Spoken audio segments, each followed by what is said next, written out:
We are a cultural center for the community. We are an educational center for the community.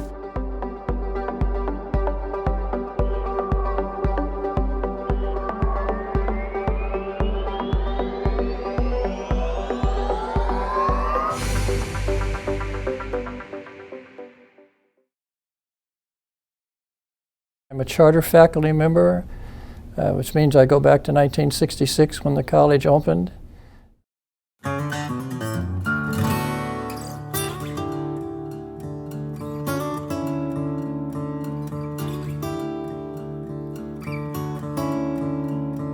I was interviewed in the Lewis farmhouse, which was converted into the administrative offices for the new college because the college was under construction. And the farmhouse consisted of living room, dining area, 1 bathroom, and 2 bedrooms. And I was interviewed in the back bedroom, which had peeling wallpaper. Dr. Boyce was sitting at his table. Now, here's a gentleman that you must be a little bit in awe as an applicant for a position, particularly.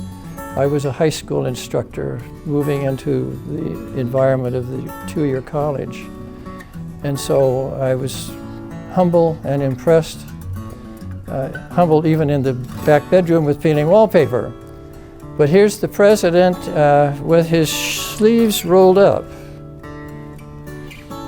No jacket, bright red suspenders that were wide like this, and he had his foot on the desk instead of under the desk, 1 foot on top of the desk as we were talking. And he was sitting back in his chair and he had his suspenders and he was going like this. And I kept looking at the suspenders and he kept asking questions. And then once I got past the red suspenders, which was very unsettling, to put it that way, when you're trying to concentrate on questions. And then he had leather-soled shoes, and there was a hole about that big around in the shoe. And I kept looking at the hole in the shoe and the suspenders, and I was trying to answer questions. And I knew when the interview was over, I had blown it because I was so distracted from the suspenders and the president with his sleeves rolled up and his foot on the table with a hole in the shoe. I drove home. My wife wanted to know how it went, and I said, forget it. I said, I could not have possibly passed that interview because I was so distracted by all this that was going on by the president of the college. So 3 weeks went by, and then when he finally called the house and invited me to accept the position. The land was purchased from the Lewis family, and it was an agriculture plot of 122 acres that the district purchased. Cauliflower and asparagus were the primary crops. The Lewis family had a name. It was called Golden West Farms, and they had a stand out on the corner of Golden West and Edinger where they sold their cauliflower and their asparagus and I guess anything else they might be growing at the time. Well, it was selected by the Board of Trustees. The selection probably was influenced for the site of Huntington Beach. There was it's called the Allen Briscoe study. And the Allen Briscoe study was commissioned by the County of Orange and recommended that a junior college be built in Huntington Beach. And obviously the Board of Trustees for what is now the Coast Community College District read the report, saw the growth potential with the space industry in Huntington Beach, and it was just, it was a natural thing, go ahead and build a campus there. If you were a kid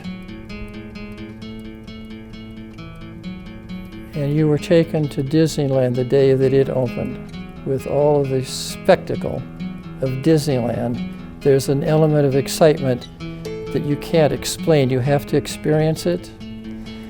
And I always felt like our opening week, for all of us, and students and faculty and staff included, it was like experiencing that unbelievable, aha, look at that. How is that possible? And it was just fantastic.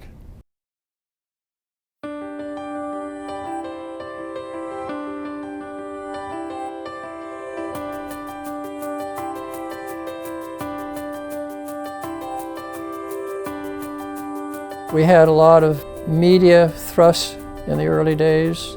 The campus was written up a number of publications as Electronic U because we incorporated the latest in electronic technology in terms of learning devices.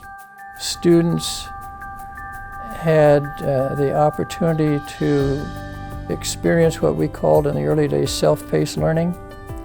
And the self-paced learning is where the instructors would not only lecture in the classroom, but then they would prepare their lectures on audio tapes, and they would supplement the audio tapes with a course syllabi that they have written, and they would also have other visual material that may have been purchased commercially.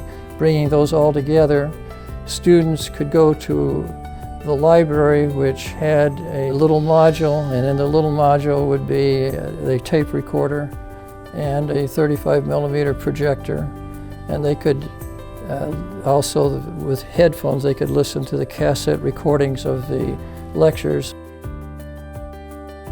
We had visitors from around the world come to the campus because Golden West at the time for a two-year college represented the future.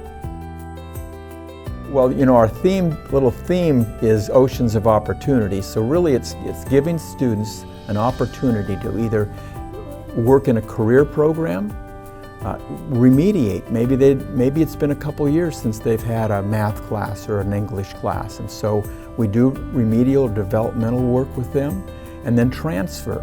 And we know that if they know where they want to go and they come college ready, we can get them there in 2 years if they're a full-time student. Or we're developing pathways to get them in 4 years if they're a part-time student. So it's really the student who decides their direction or what it is they want to do. And if they don't know, they can explore around, take a few courses that they might be interested in, and then we'll package it into a pathway or a degree. Or if they've been out in the workforce, a lot of times the job that they got out there wasn't what they wanted it to be, and so they'll come back and we'll help them redirect their career or fill in something that they missed. We created Jumpstart programs. The faculty members aligned the curriculum with a high school curriculum. They changed 2 basics courses, beginning algebra, intermediate algebra, created an accelerated model of combining intermediate and mid-level algebra, if I may, and they also created a pre-statistic course. In addition to that, this department also created programs where the students not only take the placement test in mathematics and in English in the future, but they also are taught math, and they also are taught how to take the test, if that makes sense. That proves to be a pretty strong predictor of students in succeeding in this experience and being able, again, to bypass the basic level mathematics courses.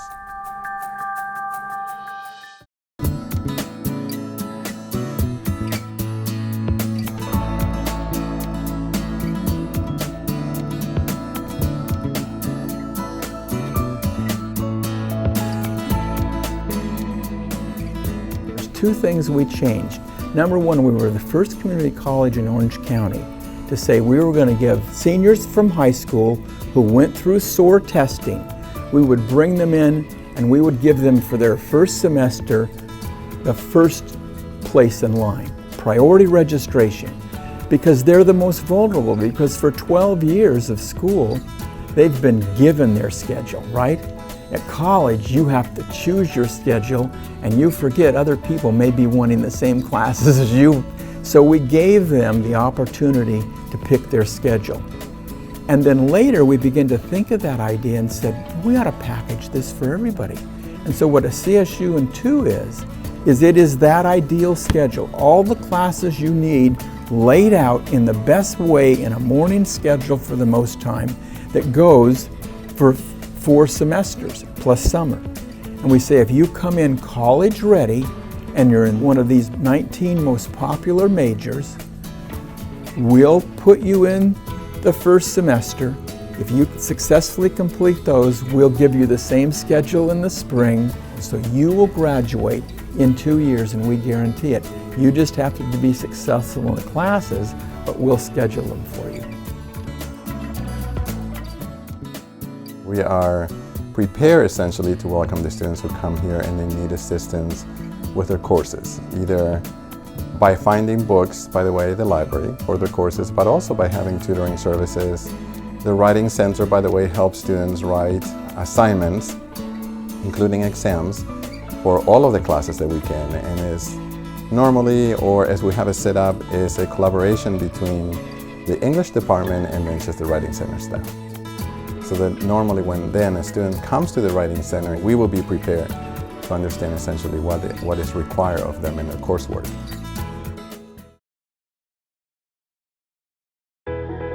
If I were to leave to the next generation of people that will serve the community college, I'd have one admonition, and that is, let change be the tradition here. You know, our founding president said, let change be the tradition. And we've lived up to that because we keep changing what we're doing. We're driven by that. Any process we have, any curriculum we have, any brochure we have, when it comes off the press or when it's approved by the curriculum committee or when it goes into the schedule, there's always a second question, and that is, how do we make it better the next time? How do we improve that? We're looking for technology changes. We're building new buildings right now. I mean, the campus is 50 years old, right? So you come onto campus today, under construction is a brand new criminal justice training center. We built a brand new school of nursing. We've built a brand new library, which on the first floor doesn't really have too many books. It mostly has computers and access to all kinds of electronic data. We want our students to be successful, to have hope, really, and to have the tools in order for them to succeed. That's a very large and a very solid kind of aspiration. That is what guides all of us. We also want people to get their degrees, to get their certificates, and go into the labor force and be successful. I love that oceans of opportunity, the play of words about being close to the beach and yet being limitless and having opportunity. That's exactly what it means to me. When I graduated from high school, I knew I was terrible at math. I could never do math, and math would not be anything I'd ever try. Well, I was taking a math course for elementary school teachers here in Golden West College, and it opened up the world of math for me, and I found out my brain is just fine for math. And without that opportunity of taking that class to find out, actually, I can do math, and I can do it well. So that was one way I would show that the opportunities are limitless. You just need to come and try.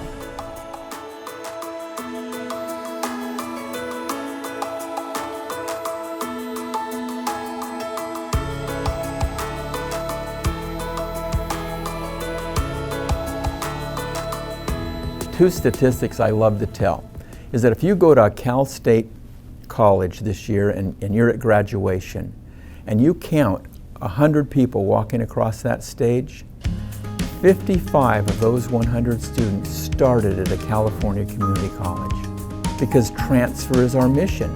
So we get students there. If you go to a UC, 38% of the students getting a bachelor's degree or a bachelor's of science degree at a UC started at a California community college.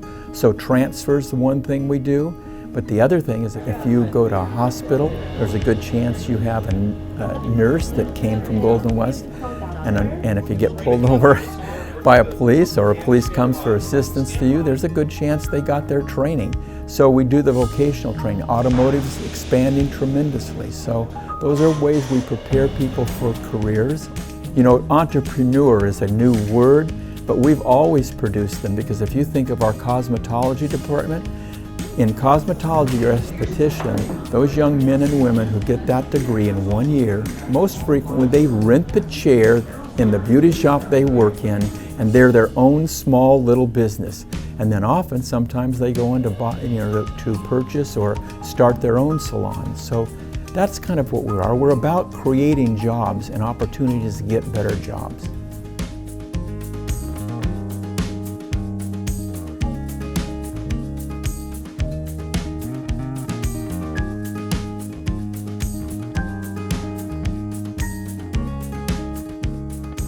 The reason that they're so good is they have excelled, they've built great partnerships with agencies, they know very well the field they're preparing for and the state boards that those students have to pass. So if you know what's on the test and you know the skills people have to have, and you know you've worked in the agencies they're going to work in, then you're all the better prepared to laser focus that student into and towards how to be successful in the career that they're preparing for.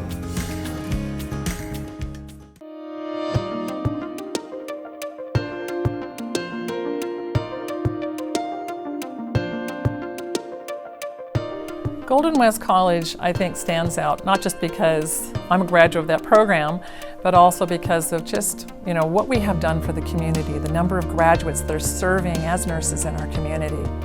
Golden West College goes so far back that we're probably one of about 2 or 3 programs that were here just after World War II. Our original program was, started in barrack buildings, old buildings from World War II. And those are no longer existing since, they tore them down, built other things at our sister college. This program has history. It's been around a very long time.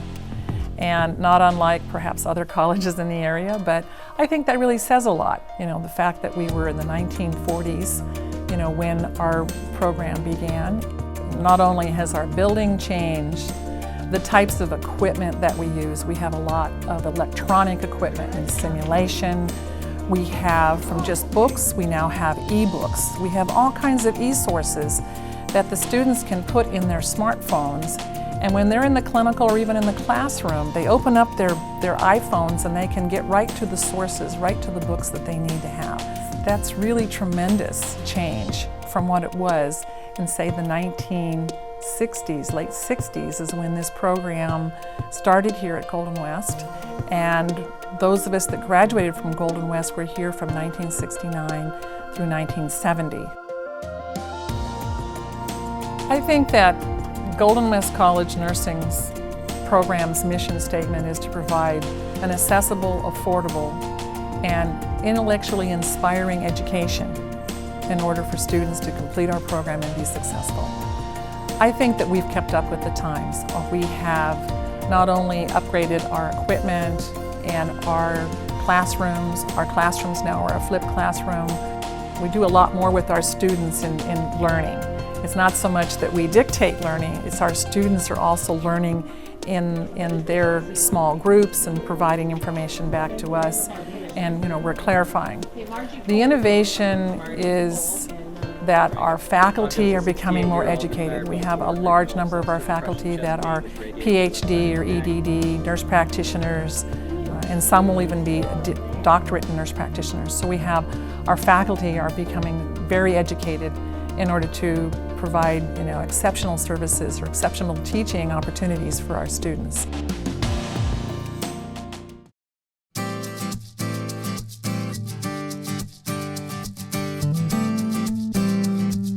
A number of years ago, we were doing some reorganizing on campus. And the college president decided that maybe it would be a good idea for a short period of time for me to be not only the Dean of the Criminal Justice Training Center, but the Dean of the School of Nursing. So I asked the president, and this is the difference between a college president and a college dean. I said, so Mr. President, help me understand the connection here. And he says, the best I can come up with is that when I was a young police officer, I remember on graveyard at 3 o'clock in the morning, about the only place to get a good cup of coffee was a local community hospital. And so the cops and the nurses had something in common, having coffee together, right? He says, no, I got a better one for you. He says, I believe that the reason that young men and women are drawn to a career in law enforcement are some of the same reasons that young men and women are drawn to a career in nursing, to help people. Oh, gee, I wish I'd thought of that.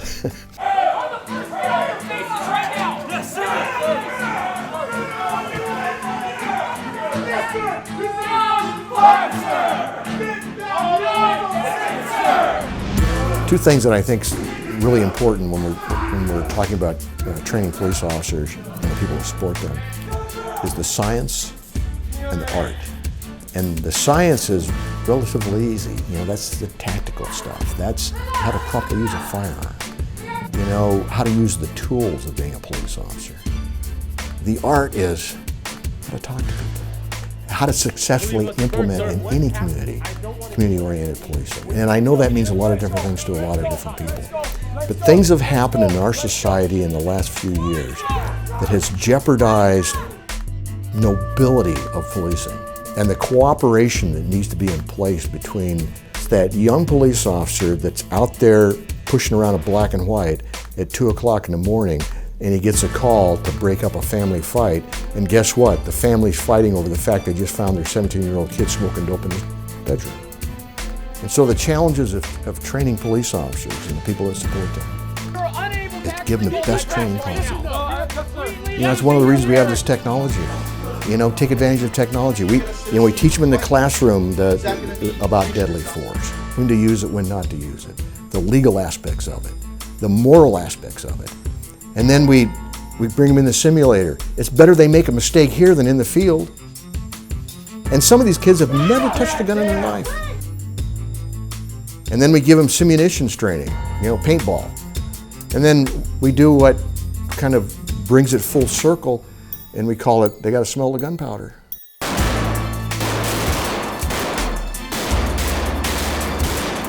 You got to take them out to the live fire range. They've got to feel the recoil. I mean, who else in our society has the constitutional authority to take the life of another human being? Police officers. And so my responsibility as Dean and Director of this Criminal Justice Training Center is to make sure that those young men and women have the best training possible, so that when they're out there in the field and they've got a split second to decide what to do, they can rely on that training.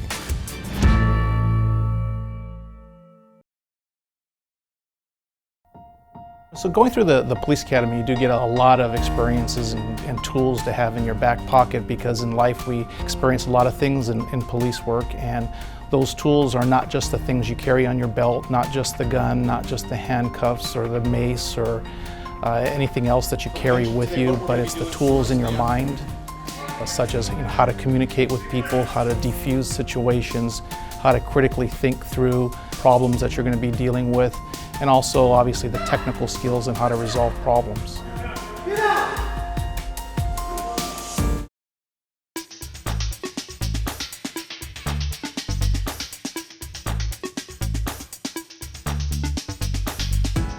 Well, the cosmetology department was established here in 1968. It's been in existence ever since. It is a one-year program. There are hours that the students need to comply with from our State Board of Barbering and Cosmetology for them to get licensed, and that's 1,600 hours. So all that can be completed within 1 year of the program. Education is a priority to us. We need to make sure that the students gain everything from soft skills, or they're, being personal towards clients, being professional. You have to look the part, be the professional that you can be. We give them opportunities to have guest speakers to come in, and they are able to talk about their experiences. And when we do that, you can just see the students just beam. It just sets up the tone for the student's success. And one of the things that I like about my position as coordinator here is that a lot of times I kind of encourage former students of ours that have been out of industry to come back and explain what their experiences were, because they too were students from Golden West College. I think it gives a set of success for the students to kind of have a goal to meet once they complete. So it's good. It's good for them. Well, we do have a salon that is open up for services here, and we do all kinds of services, colors, cuts, facials, in both departments, cosmetology and aesthetics. We get a lot of flow through the college students, but we also have clients that have been coming to us for the past 40 years. But when we also go out to the community, we go to organizations like the American Cancer Society. We've been participants with Working Wardrobe, which is also the same type of organization that women that are trying to get back into the work field due to loss of jobs or personal problems that prohibit them to work or they couldn't work, and they like a change, and so but they can't afford it. So, you know, we open the door to many opportunities to work out with the community.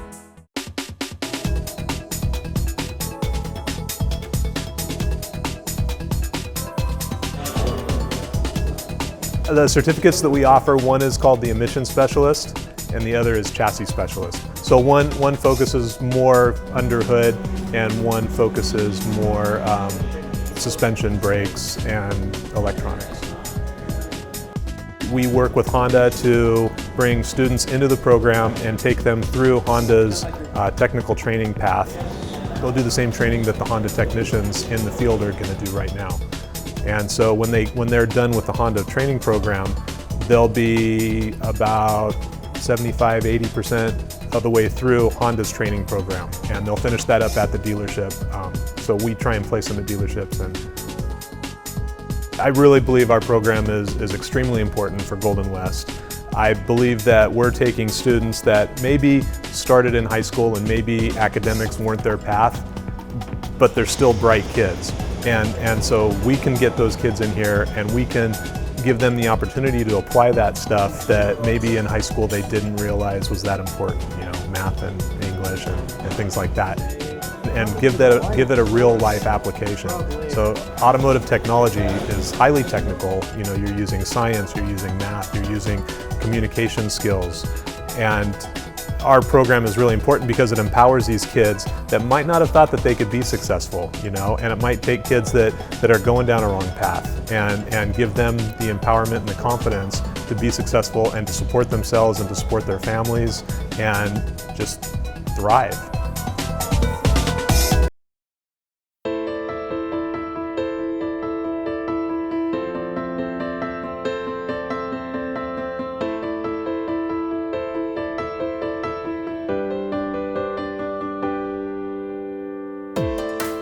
We started in 1966 when the college opened, and currently we have 16 sports, 8 men, 8 women's sports, and over 350 student athletes.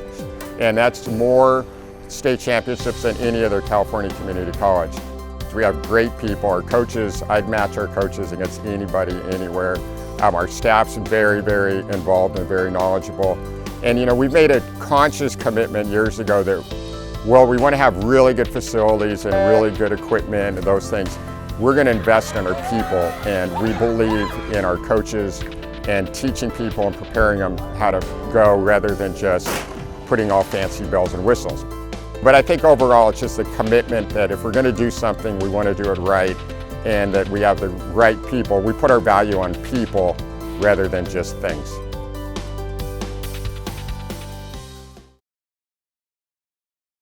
Dr. Boyce, being the first president, was a visionary, as Dr. Watson, who was the superintendent of the district at that time. And Dr. Boyce, quite remarkable from the standpoint that he set a tone for the campus that even today exists. And the tone was that we were one community. We weren't faculty and staff. We were a one group on a level playing field. I know in the early days you would find the president out on campus and he would be talking with one of the employees who might be mowing the lawn or raking leaves. and he was a person that had a hard time staying in his office. He loved the campus so much, and he wanted to be out, and he wanted to be with his community on the campus. That tone was established during the first few years, and as I say, it has really carried on. I think people that have been there a little while realize that you belong to a very special organization, the organization being Golden West College.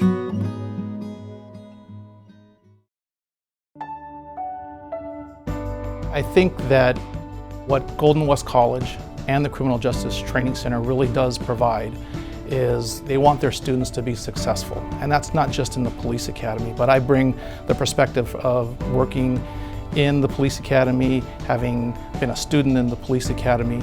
And the most important thing that I think that the Golden West College offers to its students is not only the accessibility to mentors, teachers, so to speak, but the entire school invests in its students, not only in its buildings, its curriculum, but in the day-to-day interactions with its students.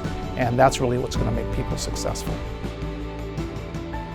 I would say that overall, what makes a nursing program is not only the fact that we have the students, it's the faculty, it's the staff support, it's the support of the college in itself.